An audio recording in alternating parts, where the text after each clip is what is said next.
guess for the past 10 years I've been exploring Americana and documenting the parts of Americana that are quickly fading, being taken over by newer structures.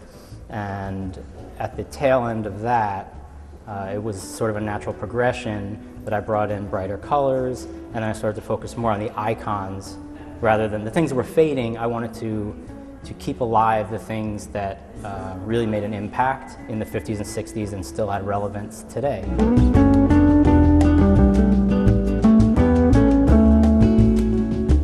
I don't like to consider myself a pop artist.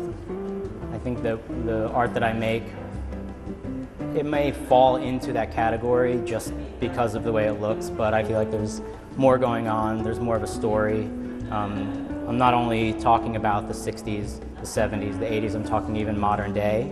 And I'm trying to explore, who today is the Marilyn, who today is the Elvis, because there's still people, in 30 years, there's going to be people who, are going to be the Marilyn of 2011. So who is that? And so that's sort of what I'm trying to examine in my work right now.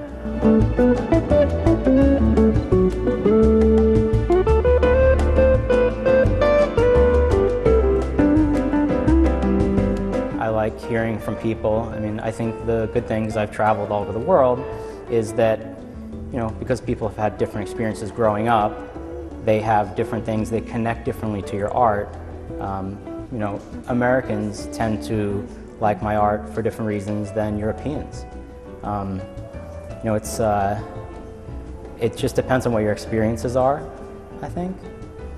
And in the art market, my work has done very well in America, but lately it's been gaining a ton of recognition in different countries, and I feel like like I said, I want to show the world art. I don't want to exclude people, so I feel like that's the one thing, is that it's definitely Americana, but I want it to be universal.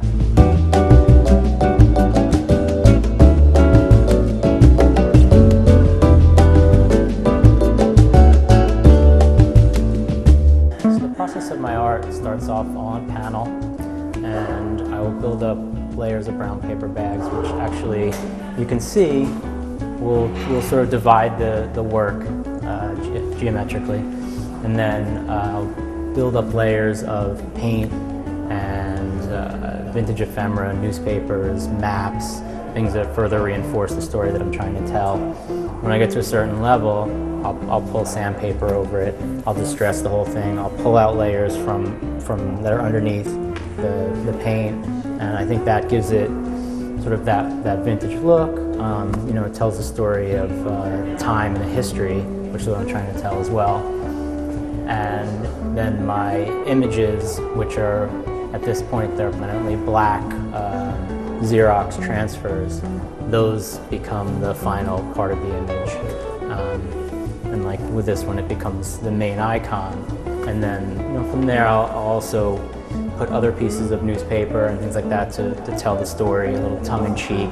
The girl from Playboy, because this one's Kennedy, I put Jackie's Fabulous. So it's just to kind of just to further tell that story.